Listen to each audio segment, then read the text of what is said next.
¿Qué se debe hacer cuando los hermanos de la iglesia sirven en el altar de cualquier manera, sin la reverencia que se debe tener, y el pastor de turno permite esa situación y no dice nada, y en consecuencia esta situación afecta a la congregación? Pues me queda como complicado fijar una hoja de ruta al respecto, porque cada pastor es autónomo en su congregación. Yo quiero que los creyentes comprendan esa parábola del Evangelio, ¿no? ¿Cuál? Aquella donde el dueño de la viña se le entrega a unos obreros, ¿verdad? Sí. Y estos obreros tienen una responsabilidad: cuidarla y hacerla producir. Pero ellos, pues, despifarran todo, maltratan a quienes están allí. Y entonces concluye la parábola: ¿qué hará el Señor cuando venga? Y explica qué va a hacer. Permítame como contextualizar. La viña es la iglesia. El dueño de la viña es Dios. Los obreros son los pastores. Recomiendo que no se preocupe usted. Espere que el dueño de la viña venga y le pida cuenta a ese obrero. Pues al final él es el que tendrá que responder. No en vano está escrito en la carta a los hebreos: sujetaos a vuestros pastores, porque ellos velan por vuestras almas como quienes han de dar cuenta. Entonces, el pastor de alguna manera es el responsable. Y la mejor manera de sustentar esta tesis es leer las 7 cartas a las 7 iglesias Del Apocalipsis. en el capítulo 2 y capítulo 3. Aunque el problema afecta a la comunidad, el responsable es el pastor. Y quiero dar un consejo: no formen sindicatos en contra del pastor porque ustedes vean que algo no marcha desde el punto de vista de cada uno como debía de marchar. Pues el responsable es el pastor. Dios permitió que ese pastor llegara allí. Les recomiendo que respeten la autoridad del pastor y que respeten la investidura del pastor. Oren a Dios. Dios lo llevó. Vendrá el día en que Dios lo sacará. Y sobre todo en una organización como la nuestra, donde existe una reglamentación que dice que los pastores no son dueños de las iglesias, ni las iglesias dueños de los pastores. Entonces, viene el día en que el reglamento tendrá su cumplimiento y el pastor ha de ser movido por vencimiento de tiempo, que reglamentariamente dice que son mínimo 5 años, máximo 10. Excepto excepciones como salud o situaciones de pecado que pueda presentarse en el líder, o malos manejos administrativos como los que ustedes mencionan, que una vez que son o llegan a oído de los superiores, lo más posible es, o lo más seguro, es que los superiores le llamarán la atención, buscarán orientarlo, y de persistir la mala administración, puede darse que lo trasladen, lo disciplinen o lo destituyan. Pero los cristianos, como iglesia, lo único que nos corresponde es orar. Ahora bien, también hay otro capítulo en ese campo que es desconocido por la iglesia, y yo como pastor se los puedo comentar. A veces los cristianos ven ciertos desórdenes en determinados creyentes y creen que el pastor no ha hecho nada por corregirlo. Y entonces hacen juicios en contra del pastor. Yo se los digo, porque incluso hasta profeta se levantó en una comunidad donde yo era pastor. Y recuerdo que aquella noche, que era un día de oración y enseñanza, al observar la presunta profetisa que se ha levantado en medio del culto a decir que hay pecado en la iglesia, que el Espíritu Santo dice. Entonces yo me he venido desde el lugar donde estoy, le he dicho a la hermana que se siente y he comenzado a hacerle saber que así no obra el Espíritu Santo. Y le he hecho preguntas como, ¿cierto que su profecía, entre comillas, está fundamentada en el comportamiento de la persona X, que usted la ve aquí en la iglesia y piensa que el pastor no ha hecho nada?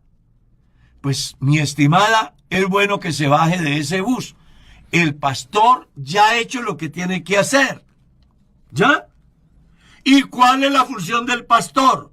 Exhortar, persuadir, amonestar. El único que puede cambiar la conducta de un individuo es Dios por el Espíritu Santo.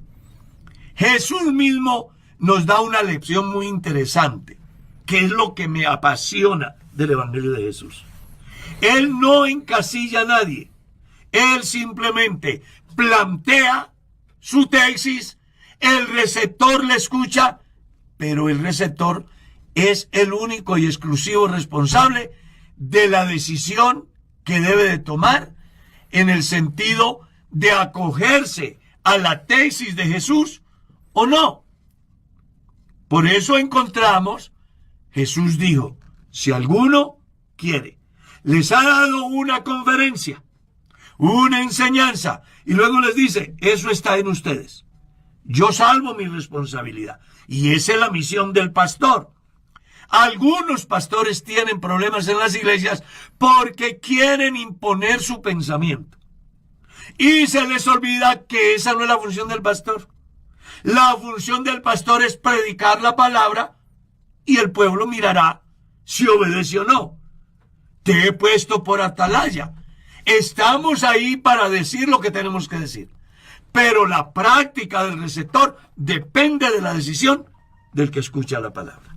En todo caso, les recomiendo, respeten la investidura del pastor, no se preocupen que él no es dueño de la iglesia. La iglesia es una organización bien organizada y en el campo administrativo tiene unos parámetros a los cuales ustedes, uno, deben de esperar, que es el cumplimiento del tiempo reglamentario. Dos, el segundo paso es buscar una posible solución a través del conducto regular, que puede ser el pastor superior, en caso de que aquel sea un pastor que todavía depende de la administración de un superior, o acudir a uno de sus directivos distritales para plantearle la inquietud, no como juicio ni como acusación, sino más bien como buscando una solución que beneficie a la iglesia y beneficie al pastor. Hermano Carlos, en esa misma línea había una pregunta que no habíamos respondido, nos la enviaron al CIC. Un servidor se puede, así suene redundante lo que voy a decir, ¿no? Un servidor puede subir a servir en el altar en tenis. Vean, lo que pasa es que aquí hay un manejo cultural. La gente le llama altar a un espacio en un salón donde son 50 centímetros más elevado que el resto del salón. ¿Ya? Entonces, eso viene por el pensamiento que tenemos del tabernáculo, que nosotros tenemos tradición. Entonces pensamos que es más sagrado el lugar donde se para el expositor que el resto del escenario. Y nosotros debemos de entender que lo importante no es el escenario, en ese caso, sino la persona, la cual va a ofrecer el servicio a Dios. Ahora, que la iglesia, desde la administración, se piensa que quien va a desempeñar alguna actividad frente a un colectivo debe de ubicarse en un lugar más altico para que lo vean y en consecuencia puedan estar más dedicados al evento. Dos, que dentro de esa organización o de nuestra organización se piensa que si alguien para ofrecer pescado se pone su corbata o su moño, su uniforme, bien elegante, ¿por qué el que va a servir a Dios no lo hace? Entonces, aquí los cristianos deben de aprender a entender que para estar delante de Dios en el oficio de sacerdote, como mínimo, debe de ir acorde a lo que representa en el servicio a Dios. ¿Ya? No sé si ustedes habrán ido a una peluquería de gente bien. ¿Cómo están ellos allá? Cuando lo que van a cortar es cabello a veces sin bañar y llenos de caspa. Porque un cristiano que le va a entonar una canción a Dios no se viste acorde al momento. Entonces, no es un pecado, pero no le queda bien. Aclaro, también hay salvedad y quiero confesarme. Era pastor en una iglesia y recuerdo que la presidenta del comité de damas Dorcas ha ido al culto en arrastraderas o chanclas, no sé cómo, en cada país, en cada país y en cada pueblo cambia el pensamiento, ¿no? El nombre acerca al cual de... se refiere. Sí, porque otro puede llamarle alpargates, otro puede llamarle cotizas, yo qué sé. Cholas le dicen en algún lado. Cholas, bueno. O sea, zapatos no formales. Y terminado el culto, yo llamo a la hermana y le digo que hasta hoy me duele lo que hice. Y siento de verdad vergüenza por lo que hice. Incluso le tuve que pedir perdón a la hermana. Le digo yo, hermana, ¿usted no sabe que es el culto para Dios? Y yo, sí, claro, hermano. Le dije, venga, ¿y no cree que esa presentación suya no le queda bien? Y yo, ¿cómo así? Le dije, no queda bien que usted, siendo la presidenta de las Dorcas, venga en arrastraderas a dirigir el culto. Y se le han venido 2 lágrimas. Y me dijo, no tengo más. Ese día, usted no sabe lo que yo sentí. Pues, nos fuimos con mi esposa a comprarle unos zapaticos a la hermana. Entonces, también hay que aprender a entender que muchas veces las circunstancias de la persona que va a participar en alguna actividad relacionada al servicio puede influir en que la persona no llegue elegantemente como para... Elegantemente vestida. Exactamente, para llevar a cabo eso. Entonces, aquí hay que poner mucho cuidado para que no le pase lo que le pasó al pastor Carlos Hoyos, que se apresuró a hacer juicios y después le tocó llorar con la hermana. Y como si fuera poco, pedirle perdón.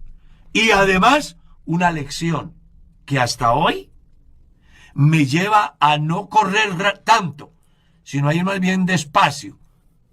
Porque a veces corremos tanto y terminamos cansándonos y haciendo cansar a los que van en pos de una patria mejor. Y pasa en muchos aspectos, ¿no? Hacemos conclusiones a priori, o sea, primerazo vamos sin darnos cuenta el daño que podemos estar haciendo. Sí, y pues interesante lo que usted dice acerca del sentido del término altar y plataforma, que uno podría llamarle plataforma. Sí, o tarima. O tarima.